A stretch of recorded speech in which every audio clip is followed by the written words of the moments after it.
দেখো কত কত খাবার। চলে আসো তোমরা সবাই। তো নমস্কার, আমি সোমা চলে এসেছি তোমাদের সঙ্গে আর একটা নতুন ব্লগ ভিডিও শেয়ার করবো বলে। তো গতকাল রাত্রে মেয়ে একটু রাগ হয়েছিল, তাই সকাল সকাল ওর বাবা কিন্তু মেয়ের রাগ ভাঙানোর জন্য কত খাবার নিয়ে চলে এসেছে। বিশেষ করে মেয়ে যেগুলো খেতে পছন্দ করে সেই খাবারগুলো নিয়ে চলে এসেছে। ও কিন্তু এখনও ঘুমিয়েই আছে। বলছি বাবা ওঠো ওঠো ওঠো, দেখো ড্যাডি তোমার জন্য কত খাবার নিয়ে এসেছে, যে সবগুলোই কিন্তু তোমার পছন্দের খাবার হচ্ছে। তো উঠছে, একটু চোখ টোক মানে ডলাডলি করছে, দেখছে, আবার একটু বলছে মাম্মি আমার ঘুম পাচ্ছে। আচ্ছা ঠিক আছে, তাহলে তুমি ঘুমিয়ে থাকো, খাবারগুলো সব কিছু কিন্তু আমি খেয়েই নিব। বলছে না না তুমি খাবে না, ড্যাডি আমার জন্য নিয়ে এসেছে। তো ওগুলো তো দেখিয়েছিলাম সকালবেলায়, ওর বাবা যেগুলো নিয়ে এসেছিলো সেগুলো মেয়ের রাগ ভাঙানোর জন্য। এইগুলো দেখো আবার বিকালবেলায় যখন দোকান থেকে ফিরছে ও, তখন কিন্তু আবার এইগুলো নিয়ে এসেছে। তবে এখানে কিন্তু আমার পছন্দের জিনিসও দু চারটা ছিল। তো সকালবেলা যখন শুধু মেয়ের জন্য খাবার নিয়ে এসেছে, তখন আমি বলছি শুধু মেয়ের জন্য নিয়ে এসেছে, আমার জন্য কিছুই আনোনি।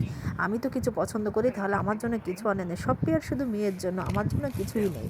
তাই বলছি বলে দেখো এখন কিন্তু আমার পছন্দের কিন্তু দু চারটা জিনিসও নিয়ে এসেছে। দেখো এখানে পেটিস নিয়ে এসেছিলো, আর আমার পছন্দের ছিল সোনপাপড়িটা, আর বাদবাকি যেগুলো ছিল ওগুলো কিন্তু মেয়ের জন্যই। তো আনার সাথে সাথে কিন্তু আমরা বসে পড়েছি খাওয়ার জন্য। তো মেয়েও খেয়ে নিয়েছে, এবার আমি বলছি কি তাহলে আমিও একটা খেয়ে নেই না। তো শুধু মেয়ের জন্য আনবে কেন, মেয়ের মাও তো মেয়েরটা ভাগ পায় তাই না, তাই আমিও একটা খেয়ে নেই। তো সেইভাবে দেখো আমিও কিন্তু একটু খেয়ে নিচ্ছি। আর এদিকে যে আমার যে পছন্দের জিনিসটা ছিল সেটা হচ্ছে এই যে দেখো সোনপাপড়িটা। এই সোনপাপড়িটা আমার খুব পছন্দের। আর এই যে জিনিসগুলোর মধ্যে আমার মেয়ে কিন্তু কাপকেকটা খুব পছন্দ করে। তো আমার খুব বেশি একটা পছন্দ হয় না, কিন্তু এই সোনপাপড়িটা কিন্তু আমার খুব পছন্দ হয়, বিশেষ করে এই ফ্লেভারটা আমার খুব পছন্দের। তো এইটাই আমার জন্য নিয়ে এসেছে। তো আমি কিন্তু এনে দেখো প্রথমে একদম প্যাকেটটা খুলেই আমি কিন্তু খাওয়া শুরু করে দিয়েছি। বলছি দাও আমার জন্য নিয়ে এসেছো, আমি আগে খাই তারপর তোমরা খেও। আর বিশেষ করে আমার তো এটা খুব পছন্দ। তোমরা কখনো এটা খেয়েছো কিনা জানি না, তবে আমার কিন্তু খুব পছন্দ। আর আরেকটা জিনিস ছিল, এটা হচ্ছে দেখা যায় দুধ পেড়া, বা আমাদের যেটা বলা হয় ছানার সন্দেশ।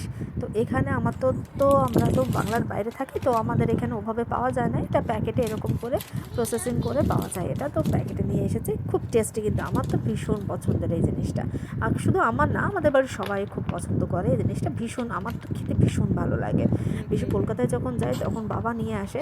তো বাবার হাত নিয়ে আসার যে টেস্টটা সেটা হয়তো বা এখানে আসবে না, কারণ বাবার হাতের এক মানে নিয়ে আসার যে একটা আলাদা ফ্লেভার দোকানের টেস্ট করতে হয় জানি না, কিন্তু বাবা নিয়ে আসলে সে জিনিসটা টেস্ট আলাদাই হয়, খুব ভালো লাগে।